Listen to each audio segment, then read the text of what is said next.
Chapter 1891. The orchard over there is quite far away. They drove several cars over. Once they arrived, Jasper and the bodyguards followed behind Edwin, picking oranges from the lower branches. Be careful, don't prick your hands, Orissa reminded the children, wearing gloves herself. There are plenty of gloves, come over and put them on.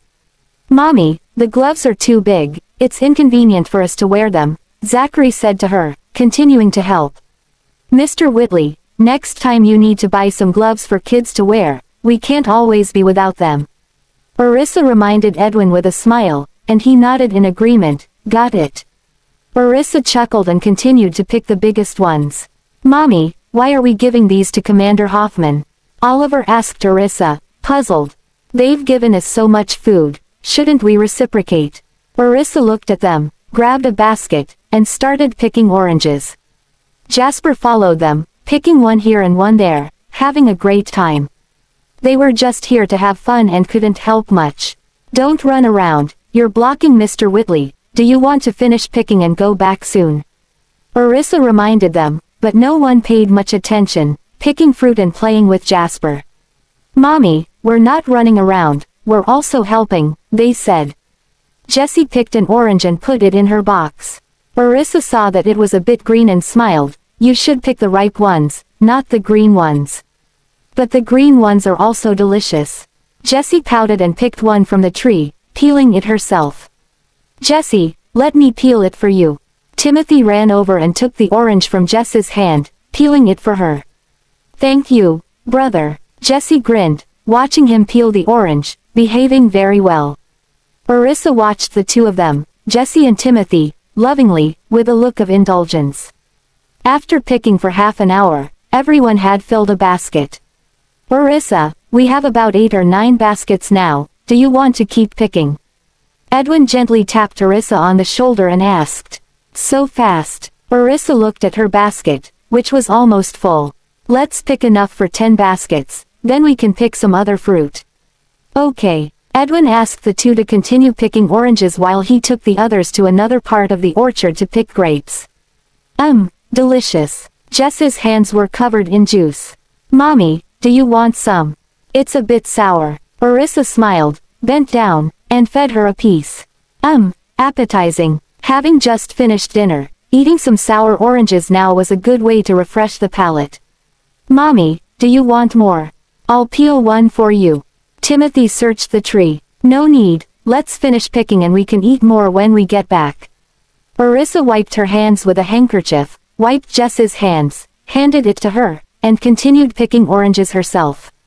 Jasper and the others saw that Orissa had picked a basket full of oranges, so they all ran over to help her pick her basket full as well. Mom, your basket is so big, exclaimed Oliver as he squatted on the ground, playing with the oranges in the basket. Orissa looked at the oranges she had picked and then at the ones picked by the others, feeling amused and helpless. Aren't you supposed to pick the biggest and ripest ones? She asked. The oranges picked by Jasper and the others were both green and red, but they looked pretty nonetheless. They looked big when we picked them, but they seemed to shrink once we picked them. Jasper scratched his head and chuckled awkwardly. Mom, we couldn't reach the taller ones, so we picked the shorter ones instead. Gavin explained. Comparing them, it was true that the ones they picked were smaller. Orissa smiled and reassured them, it's okay, the oranges in our family are all quite big anyway. When placed together for comparison, the size difference was quite noticeable. Chapter 1892. Mommy, how about we take this basket to the hospital for Grandpa and the others to eat? Zachary looked at it, a lot of small ones in there, it really doesn't look good. Although he didn't like Jeremiah, Jasper still wanted some food. Sure, Orissa didn't mind. Hee, pick some more big ones. Zachary picked a few more big ones. Gavin and Timothy also followed, picking some big ones. Can't fit any more. Orissa chuckled, looking at the children. They said they were going to take them to the hospital, where would they put the ones they picked? Jessie and Oliver also went to help, picking more big fruits. Jasper and the others also learned quickly. They were afraid of picking small ones, so they compared the ones on the tree with the ones in their hands. They only picked the ones that were bigger on the tree. We'll pick out some of the small ones later, then it'll be fine. Gavin turned to Orissa and continued to look for bigger oranges. Orissa smiled and helped them pick out the small ones and set them aside. I'll go get a basket. Mary quickly went to find an empty one and helped Orissa pick out some of the small ones. Jessie also squatted down to help pick. Mommy, I'll help you, you don't have to bend down, you go rest for a while. Orissa heard her daughter's thoughtful words, touched her head, then I'll go pick the big ones. The 5 kids were also quick in their actions, and in no time, they picked a few and wrapped them in clothes. All right, it's almost done. Orissa also picked a few. She could reach it, standing near a few trees, she could pick it. Jasper and the others had to run further away. Mom, we still need several more to fill a basket. Jessie followed the others to put the oranges in the basket they had prepared earlier, and told her. Orissa saw a tree with larger oranges on it, so she asked the bodyguard to find a pole to pull down the branches. You guys come over here to pick, just pick these few. Jasper and the others quickly ran over.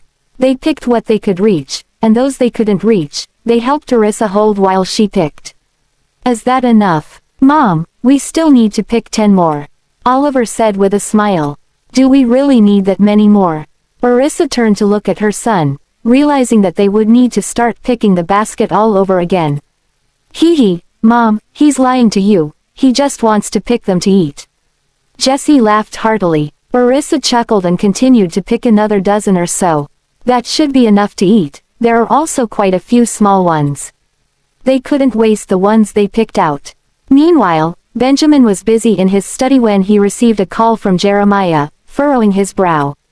He answered, Commander Hoffman, it's late, what's the matter? Well, I've confirmed something on my end, let me tell you. Jeremiah told Benjamin about Justin's situation, making their investigation easier. Benjamin wasn't very surprised, as it seemed somewhat expected. I never thought that kiddo would be so foolish, cooperating with anyone just to go against you. Jeremiah expressed his apologies. Benjamin listened, not feeling much emotion. The person who was wandering around my base was one of Justin's people. Jeremiah was taken aback. What person? The one who repeatedly entered my base through the underground passage, but my people haven't found that person yet. Benjamin told Jeremiah to ask Justin if he was his man. Well, Justin didn't tell me about this. I'll ask him later and give you an answer. Any progress on your end? Jeremiah also wanted to understand the situation on Benjamin's side. I've collected some things, but it's not enough. Benjamin didn't reveal any more details to Jeremiah over the phone. Some more confidential information couldn't be communicated through these channels for safety reasons. Although his phone had anti-eavesdropping features, Benjamin didn't fully trust Jeremiah's side. Whether there were any internal problems on Jeremiah's side, Benjamin had no idea. Chapter 1893. It's not convenient to talk much here. In the future, Commander Hoffman, please refrain from calling us on this side. If there are communication matters that need to be discussed, we will contact you. Benjamin reminded Jeremiah. Jeremiah was taken aback for a moment, then smiled and praised, your security work is even more cautious than mine. Benjamin raised an eyebrow and said calmly, it's just a habit. My phone is fine. All right then, I'll ask Justin later. Jeremiah said to Benjamin before hanging up the phone. When there was a problem with the internal system, Jeremiah also had someone thoroughly check his communication tools. Including the phones in the Hoffman family, no one was eavesdropping with surveillance cameras. He went to the ancestral hall where Justin had already changed his medicine and was kneeling there stiffly. Uncle. Seeing Jeremiah approaching, Justin timidly called out. Jeremiah looked at him with a serious gaze. I'm asking you, is the person who went to Benjamin's base your person?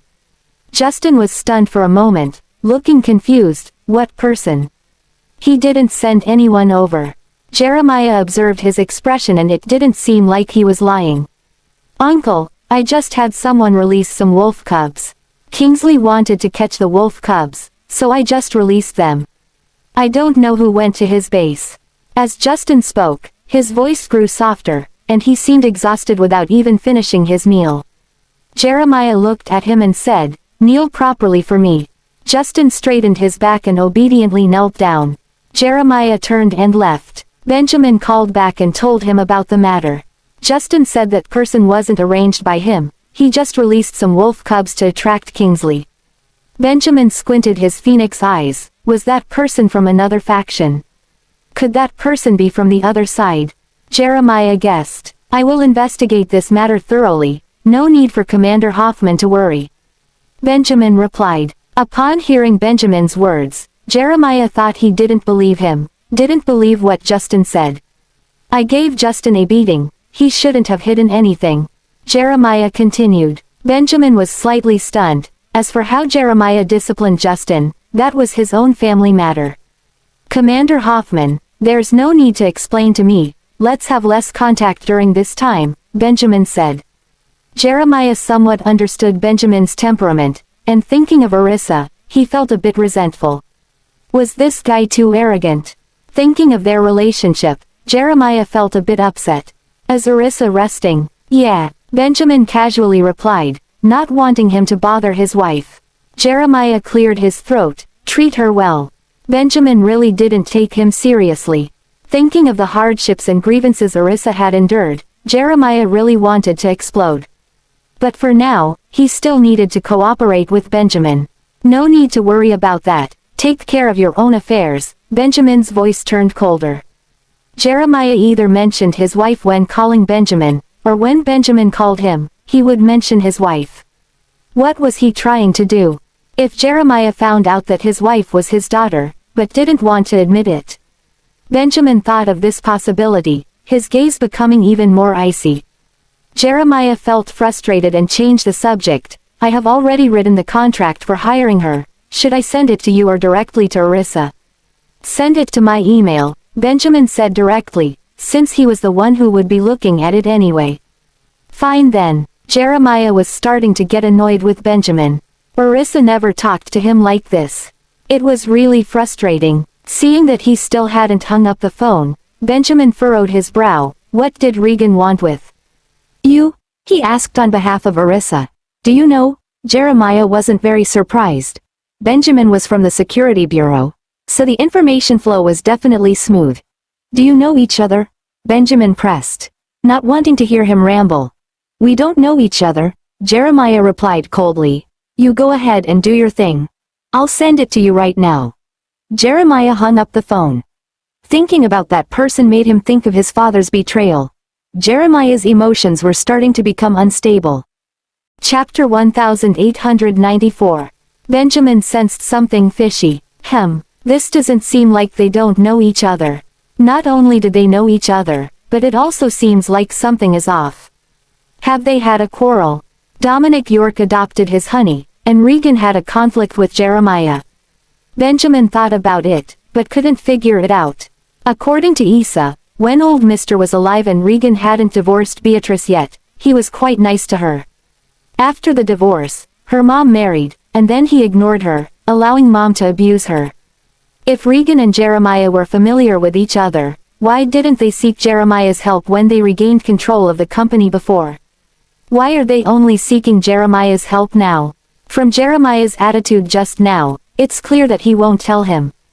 It looks like he'll have to use extreme methods. Benjamin tapped on the table and called Ethan to give instructions. Find someone whom Regan hasn't met before and interrogate him about his relationship with Jeremiah. Yes, Mr. Graham, Ethan immediately arranged. Benjamin checked the time, it was past 9. He called Arissa. He didn't know if she was upstairs or somewhere else. Arissa answered his call, still in the orchard. "Darling, what's up? Are you upstairs?" It was quiet downstairs. Benjamin got up from his study and didn't see anyone. He headed towards the restroom area. "No, I'm in the orchard. Have you finished your work?" Arissa waited with the children for Edwin. They were sitting there eating oranges. "Not yet. What were you all doing in the orchard at this time?" Benjamin went into the restroom, talking on the phone as he sorted things out.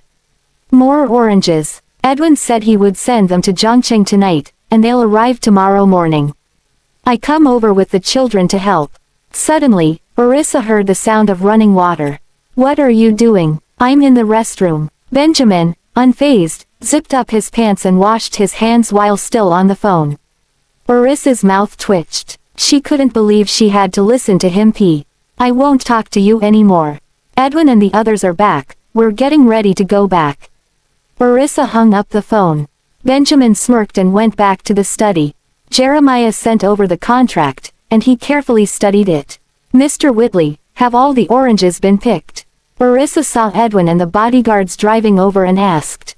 Orissa, they're all picked. Take a look, is this enough? Edwin jumped out of the pickup truck, with a fruit basket in the back filled with fruits. Orissa smelled the fruit and smiled. It's enough, we don't need to send so many. Let's load them up and head back. Edwin and the bodyguards loaded the oranges onto the car. This crate is going to the hospital for Kingsley and the others to eat.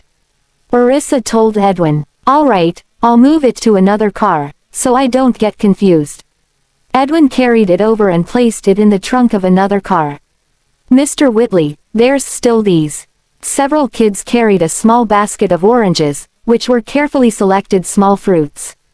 They handed it to Edwin. Edwin quickly put it in the car. Why is there only this much in the box? Isn't it enough to fill a box? Mr. Whitley, this is for us to eat. They are smaller, Jesse explained with a grin. Oh, Edwin chuckled, opened the car door, and signaled for the kids to get in. Orissa, Mary, you two also get in the car, we'll go back after loading up. It was late at night, and there were still quite a few mosquitoes around. Okay, Orissa glanced at everyone, and after 2 trips back and forth, they had all finished moving the baskets. Edwin and the bodyguards went back in one car. Orissa and the children rode with Mary in another car. The orchard was not far from the mansion, just a few minutes' drive. Chapter 1895. Back at the mansion, Jasper and the others quickly got out of the car and moved their basket of fruits from the trunk. Orissa couldn't help but laugh. Are you afraid of taking them to the hospital together? Hee hee, Grandpa and the others can't eat so much either. Zachary and Oliver carried Timothy into the house. All right, go upstairs and take a shower, you still have homework to do later. Orissa reminded the children. Their important task was not yet complete. Ah, Jessie looked uncomfortable. Orissa playfully pinched her cheek. Mommy will help you with your homework later, go take a shower. They had a blast playing in the orchard, and their clothes were all dirty. Okay, Jessie quickly ran inside. Gavin and Zachary also hurried upstairs to take a shower. Edwin's car was waiting at the door for them to come and take the goods. The bodyguards all got out of the car before driving away to deliver the fruits to Kingsley. Grand Aunt, you go take a shower and rest early. Orissa told Mary to go rest. Yes, you should take a shower too. You got bitten by a lot of mosquitoes, remember to apply some medicine after showering. Orissa had several bites on her arms, which were quite visible on Orissa's fair skin. Orissa smiled. I should have brought some mosquito repellent when we went over. Everyone went back to their rooms to shower, and she also prepared to go upstairs to take a shower, but first took a few oranges to the study. She peeked inside and quietly walked in. Benjamin had already spotted her as she was looking around.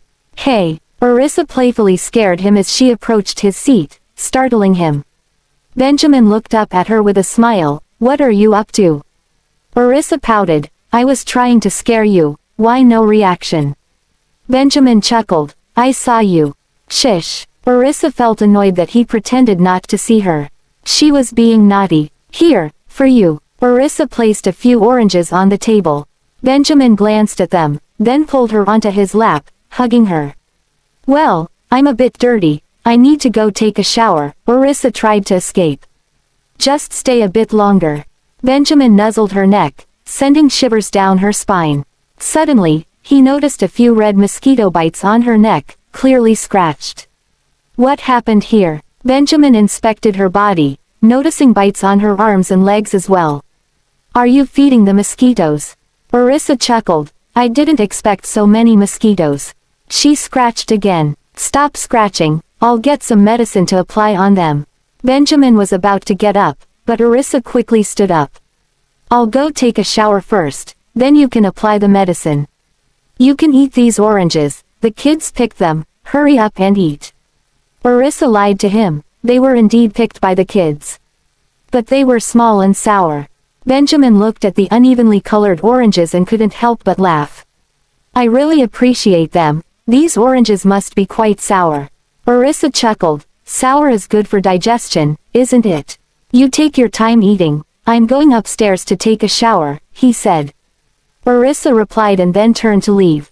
I'll come down later to help you apply the ointment. Benjamin reminded her as he peeled an orange. As he suspected, it was a bit sour. The oranges were not very big, and Benjamin quickly finished 3 of them. After washing his hands, he returned to study and continued to review the contract. Most of the terms drafted by Jeremiah were fine, except for one. It made Benjamin a little unhappy. After the contract expires, Party A has the right of first refusal. And, this Party A was not a company or an organization, but Jeremiah himself. Benjamin squinted his eyes. This contract meant that it was Jeremiah personally hiring, and had nothing to do with any other person or entity. As long as he wanted to hire someone, his honey had to serve. HMPH, Crafty Old Fox. Chapter 1896. Benjamin rubbed his chin for a moment. He added a clause and sent the contract back to Jeremiah. Jeremiah received the modified contract and squinted his eyes. Anything outside the system must be approved by me. Benjamin really didn't lose out at all. He was even afraid that he would cheat Orissa. Seeing Benjamin stand up for Orissa like this, Jeremiah felt more relieved. He printed out 2 copies, signed his name at the first party's place, stamped it, and pressed his fingerprint. He called Gideon in. Have someone deliver this contract to Yaleview. Gideon understood. Yes, Mr. Hoffman. Seeing that he was still busy, Gideon advised, Mr. Hoffman, you should rest early and not overwork yourself. Okay, Jeremiah responded and continued to work. After working in the study for a while, Benjamin saw that Orissa had not come over yet, so he paused his work and walked out of the study. He went upstairs. Orissa was not in the bedroom, so he heard voices coming from the children's room, and Benjamin turned towards the children's room. Sure enough, she was there. Orissa was helping the children with their homework. The 6 kids were sitting at their desks, working on their assignments. They were almost late for school. Benjamin smiled and walked in. Did you apply the ointment? Orissa looked up at Benjamin. No need, the itching stopped after taking a bath. She then turned back to help Jesse with his homework. Benjamin glanced at them, then turned to the bedside table to find the ointment the children used, and walked back. He applied the medicine to her. Orissa looked at Benjamin. It's better to apply a little bit, the wound is so big. Jasper and the others turned to look at Benjamin, then turned back to their homework. Orissa smiled and asked him to apply the medicine. Go to bed, I'll help you with your leg. Benjamin finished applying the ointment to her arm, then pulled her up. Orissa cooperated and sat on the children's bed, lifting her leg slightly. Benjamin squatted down, placed her foot on his leg, and began to apply the ointment to the mosquito bites on her leg. Just now, Jeremiah sent the contract, he is the first party. Benjamin raised his eyes and told her about it. Orissa was slightly stunned. He is the first party. Isn't he from a different department? He wants you to work for him personally. The old fox is cunning. No matter where he is employed, only he can boss you around. I added a clause, any matters outside the system must be approved by you personally. Orissa smiled. The salary was so high, this requirement didn't seem unreasonable. She could accept it. Let's go with what you added. Orissa had no objections. Benjamin moved to her other leg and continued to apply the ointment. Orissa glanced at Benjamin's handsome face. Are you done yet? Not yet. Benjamin finished rubbing the ointment, closed the lid, and put the medicine back in its place. Go take a shower and then get back to work. Don't stay up so late. Orissa told him to take a break for now. Sitting for too long is not good for his health. Okay. Benjamin bent down and kissed her forehead before turning and leaving the children's room to go back to the master bedroom to take a shower. Orissa smiled and withdrew her gaze from the doorway, looking at the children. She got up and walked over to check on the children's progress. Today, Jasper was quite obedient. diligently writing along with his brothers. They were almost done, just Jess's left. He had only written less than half. It should be written like this. Orissa corrected the words with her daughter. No rush, let's write slowly. The more Jesse rushed, the worse his writing became. The whole workbook looked like it had a bunch of bugs crawling on it, but it still looked pretty. Mommy, I can't finish writing. Jesse saw Zachary packing up his backpack and started to panic. You can finish, just focus and write, then you can go to sleep. Orissa gently stroked her head, soothing her in a soft voice. Chapter 1897. Kingsley was a bit surprised to see Edwin still bringing them oranges late at night. Mr. Whitley, why are you bringing us fruits so late at night? You can bring them tomorrow. Although he said this, Kingsley was still very happy. Edwin smiled. We just picked them. Orissa asked me to bring them over, so here they are, enjoy the freshness. Edwin placed the oranges on the coffee table and noticed that Kingsley was the only one in the room, so he asked, is Mr. Bailey not here? He went back to take a shower. Kingsley got off the bed, took one and started eating. Don't eat too much, you can share with the medical staff in the ward. Edwin smiled and reminded him before leaving. Darius also had some fruits on his side, so Edwin didn't bring any over. Kingsley sat there and ate a few oranges from the big box. Oranges are rich in vitamin C and are good for the body, so there's no harm in eating them, it actually helps with recovery.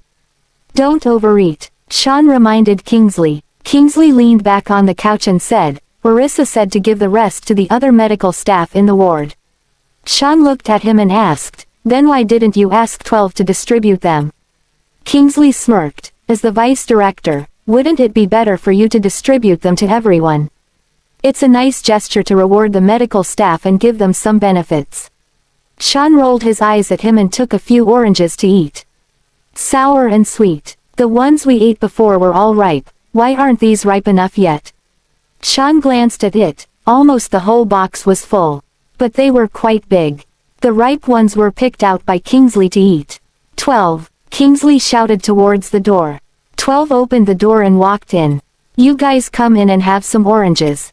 Kingsley ordered, and 12 looked around, calling a few people at the door to come in and have an orange.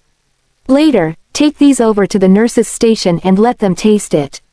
Sean directly instructed 12. Tisk tisk, why don't you take it over yourself, Vice Director? It's better if you take it over. 12. Don't listen to him, if he doesn't want to share, we'll continue eating tomorrow. Kingsley crossed his long legs, smiling at Sean. 12 and the others looked at them, finding it a bit amusing. Alright, you guys eat first, I'll distribute them later. Sean continued to cut the oranges. Cut a few more, so everyone can eat together. Mr. Watts, aren't you eating? 12 looked at Kingsley. I'm full. Kingsley smiled, leaning back on the couch watching them eat. Do you want to order some supper? Sean looked at him, feeling a bit speechless. If I order, will you watch me eat? Kingsley smirked. Can't I eat with you guys? I can have some noodles, oatmeal porridge, or something. Sean ignored him and continued to eat the oranges. When 12 and the others were almost done eating, Sean took out a few more before carrying the box of oranges out. There was still half a box left. Let the duty staff taste them. If they can't finish, they can share them with the wards. Sean told the nurse on duty before returning to the ward. The nurses were delighted and came over one after another to take the oranges.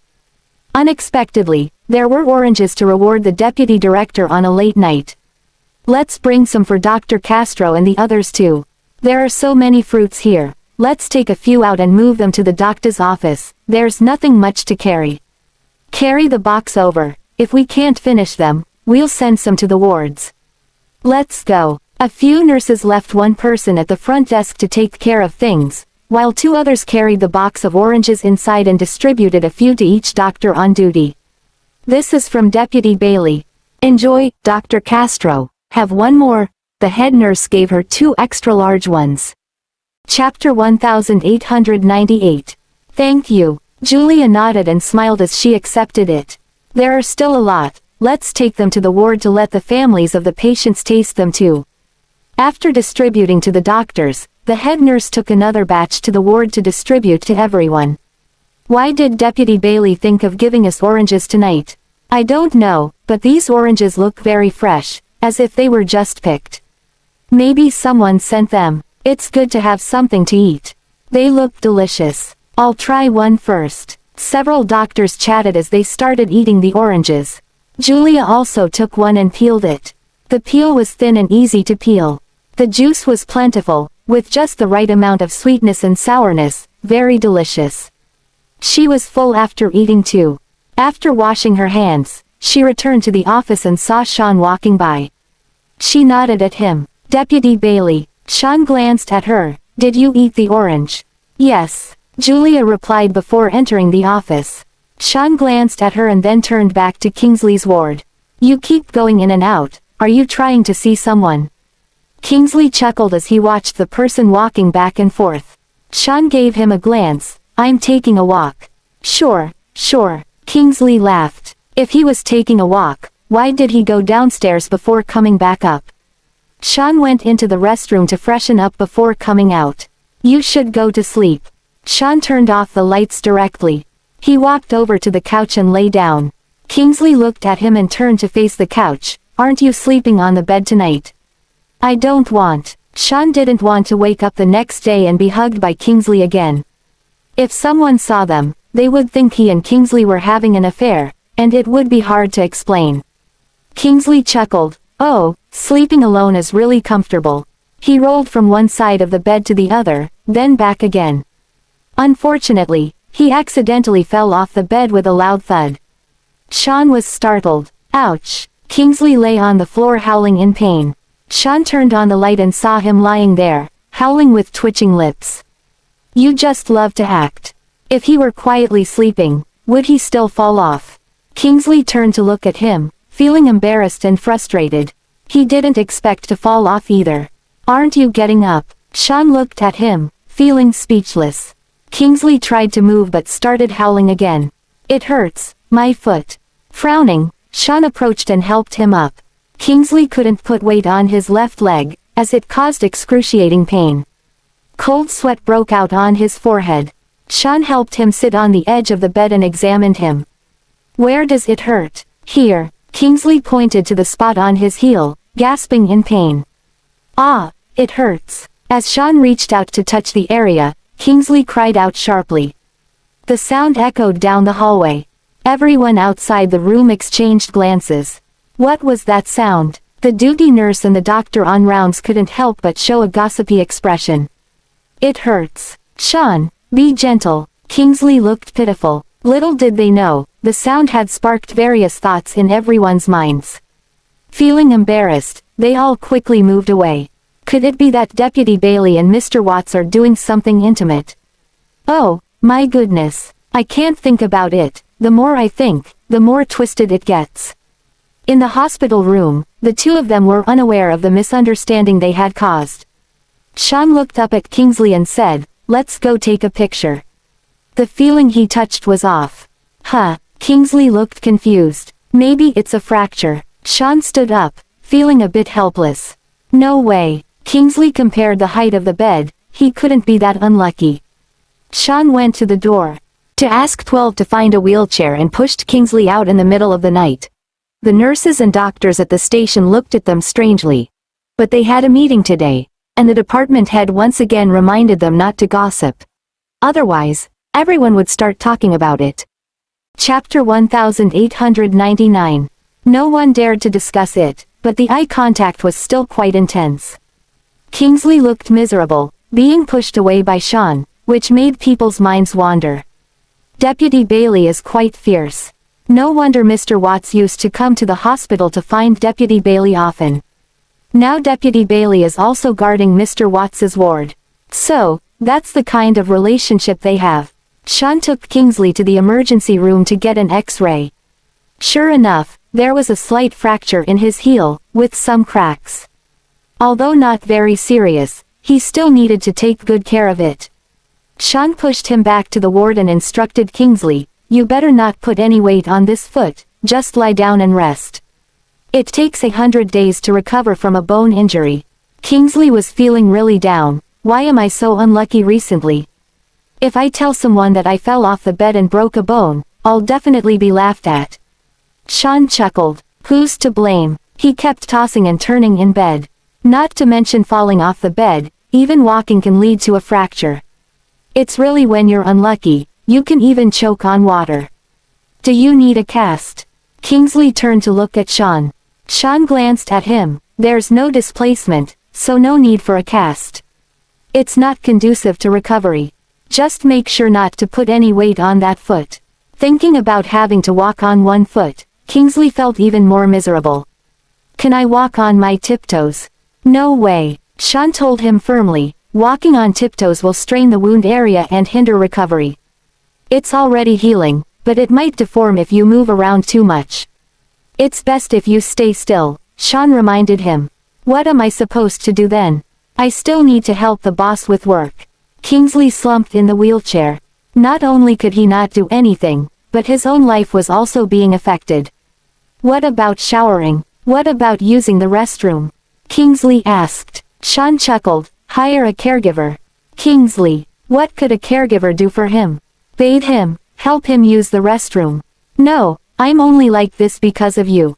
You have to stay with me until my foot heals, Kingsley insisted. Sean looked at his stubborn expression, his mouth twitching. He pushed him back to the hospital room. Mr. Watts, Deputy Bailey. Julia saw them again, greeted them, and headed to the doctor's office. Dr. Castro, please prescribe some blood activating, swelling reducing, and pain relieving medicine, as well as some topical ointments. Sean instructed, pushing Kingsley inside. Julia blinked, thinking back to the ambiguous sounds she heard outside the corridor earlier, and now the medication Sean asked her to prescribe. Even though Julia had never experienced it, she couldn't help but have some suggestive thoughts in her mind. But since Sean had spoken, she quickly prescribed the medication. When the pharmacy delivered it, she took it to the hospital room. Deputy Bailey, these medicines you asked for are the most effective. Is there anything else you need? Julia handed him the bottles. It's fine, thank you. Sean took the bottles and checked them. You're welcome. Julia glanced at them before leaving. Sean handed Kingsley a pillow to elevate his leg. He opened the ointment and sprayed it directly on the back of his heel. Try not to put pressure on the bone when you sleep, Sean medicated Kingsley, reminding him. Oh, Kingsley replied weakly. Sean glanced at him. Don't worry too much, just rest for a while. It's easier said than done. Kingsley couldn't sit still. Being stuck for a few days was manageable. But being stuck for 10 days, a month, would be unbearable. Just this leg can't move, the rest of your body can. Sean couldn't bear to see him like this. Kingsley glared at him. Just spraying this ointment will do. Kingsley had some doubts. The human body has self-healing capabilities. It will slowly heal on its own. Sean put away the medicine. Kingsley. It's like living or dying on its own. I'll go find some herbs for bone healing to apply on you later. Sean told him, washed his hands, and went out. If you need anything, call 12 and they'll come in to help you. Chapter 1900. Go quickly, if my foot doesn't heal, I'll rely on you every day. Kingsley shouted towards the door. Sean closed the door, blocking out the cries from inside. He told 12 and the others before heading back to his office. He also checked on old Mr. Bailey. Both Darius and William were asleep, so Sean quietly came out and went back to his office to prepare some herbal foot compresses for Kingsley. After getting the herbs from the pharmacy, grinding them into powder, he returned to Kingsley's ward. Glancing at the doctor's office, it seemed that several doctors were inside, chatting about something. Sean withdrew his gaze and entered the ward. Kingsley was playing a game. Seeing him return, Kingsley glanced over. You're a patient, rest when you need to, don't stay up late playing games every day. Sean scolded Kingsley and started preparing the medicine. A strong herbal scent filled the air. Kingsley smirked. You got the medicine so quickly.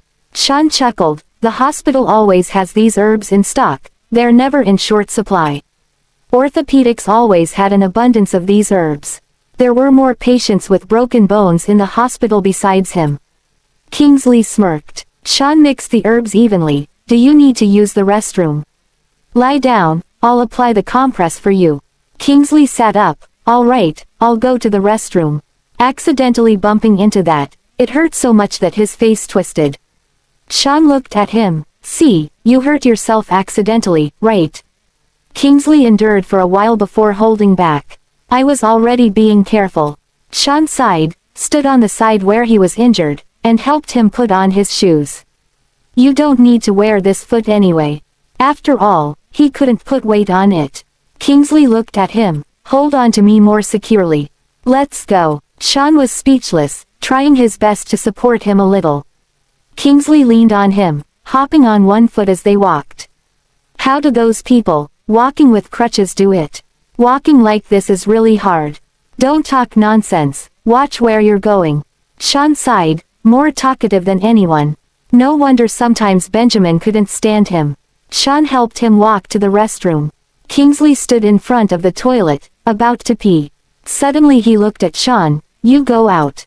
Sean's mouth twitched. This guy was really troublesome.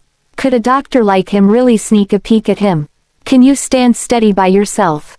Seeing him waiting, Sean moved a chair over for him to hold onto a bit.